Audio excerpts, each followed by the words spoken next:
भले ही तीनों कृषि कानूनों की वापसी के बाद भारतीय जनता पार्टी निश्चिंत हो गई हो, लेकिन यह असलियत से काफी जुदा है। मुसीबतें न तो खत्म हुई हैं और न ही होंगी। जो जख्म, जो दर्द, जो टीस लोगों के दिलों में उठी है, वह इतनी जल्दी जाने वाली नहीं है साहब। रह रह कर अंदर की बातें भी सामने आ रही हैं।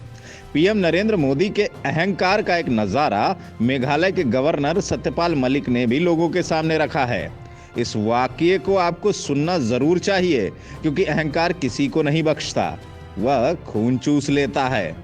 दरअसल मेघालय के राज्यपाल सत्यपाल मलिक ने सरकार और भाजपा नेतृत्व पर अपना आक्रामक रुख अभी भी जारी रखा है। उन्होंने केंद्र पर हमला करते हुए आरोप लगाया कि जब किसानों के विरोध प्रदर्शन पर चर्चा करने के लिए उनकी मुलाकात प्रधानमंत्री नरेंद्र मोदी से हुई तो वह अहंकार में थे। उन्होंने कहा कि पीएम के साथ उनकी बहस भी हो गई थी। हरियाणा के दादरी में एक सामाजिक समारोह में सत्यपाल मलिक ने कहा, मैं जब किसानों के मामले में प्रधानमंत्री जी से मिला तो मेरी 5 मिनट में ही उनसे लड़ाई हो गई। वो बहुत घमंड में थे।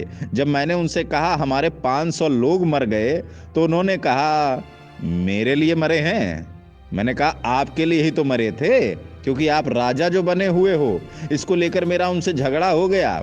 मलिक ने आगे कहा कि पीएम ने कहा अब आप अमित शाह से मिल लो, जिसके बाद मैं अमित शाह से मिला।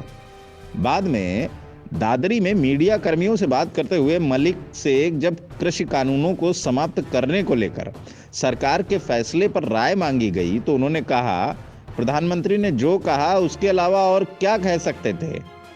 किसानों को फैसला लेना चाहिए। हमें कुछ ऐसा करने के बजाय एमएसपी के लिए कानूनी गारंटी पाने के लिए उनकी मदद लेनी चाहिए। उन्होंने कहा कि अभी भी मुद्दे लंबित हैं, जैसे किसानों के खिलाफ मामले। सरकार को उन मामलों को वापस लेने की जरूरत है। इसी तरह एमएसपी पर कानून बनाए जाने की जरूरत है। बता दें कि सत्यपाल मलिक इससे पहले भी कृषि कानूनों को लेकर केंद्र सरकार पर कई बार बयान दे चुके हैं।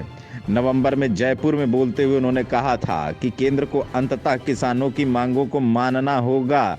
उन्होंने यह भी कहा था कि जब वह किसानों के मुद्दे पर बोलते हैं तो उन्हें कुछ हफ्ते के लिए आशंका होती है कि उन्हें दिल्ली से फोन आ सकता है।